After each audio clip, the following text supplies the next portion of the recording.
কিছুদিন ধরেই দেখছিলাম ফ্রেন্ড লিস্টের সবাই মিলে কমলা বাগানে যাচ্ছে আর যে যে সুন্দর করে ছবি তুলে স্টোরি দিচ্ছে। দেখে তো খুবই হিংসা হচ্ছিল, এত সুন্দর কমলা বাগান অথচ আমিই যেতে পারলাম না। তাই আর দেরি না করে খোঁজ লাগালাম যে এই কমলা বাগানটা কোথায়। আসসালামু আলাইকুম, আশা করি আপনারা সবাই অনেক ভালো আছেন আল্লাহর রহমতে, আর আপনাদের দোয়ায় আমিও অনেক ভালো আছি। আমাদের নানির বাড়ির এলাকার পাশেই যে এত সুন্দর কমলা বাগান হবে এটা আমি আসলে কখনো কল্পনাই করতে পারিনি। খুবই সুন্দর ছিল। আমাদের বাংলাদেশে এইরকম পাহাড়ি অঞ্চলে যে এত সুন্দর কমলার চাষ করা যাবে, এইরকম উদ্যোগ যে নিয়েছে তাকে আসলেই সবার আগে ধন্যবাদ দেওয়া লাগে।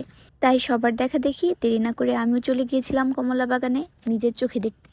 আসলে কমলা বাগান দেখা এটা আমার ফার্স্ট টাইম। আমি কখনোই এর আগে কমলার গাছ দেখি নাই বা বাগানও দেখি নাই।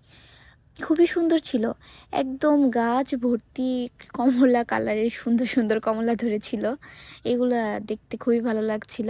আর আমি যেদিন গিয়েছিলাম ওদিন ভিড় মোটামুটি কমই ছিল, ভেবেছিলাম হয়তো অনেক মানুষ থাকবে, তবে আমার কপাল ভালো, সেদিন খুব কমই মানুষ ছিল।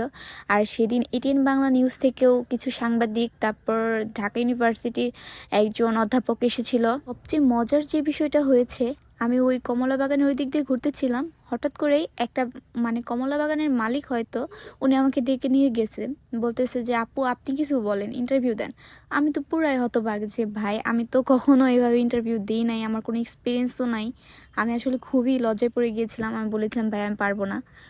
পরে অবশ্য ইন্টারভিউ দেওয়ার জন্য একটা ভাই আমাকে 2টা কমলা দিয়েছিল, আমি ওই 2টা কমলাই খেয়েছিলাম। যাই হোক, ভালোই ছিল দিনটা। এরপর ওই 2টা কমলা নিয়ে খুশিতে আমি নাচতে নাচতে বাসায় চলে এসেছিলাম।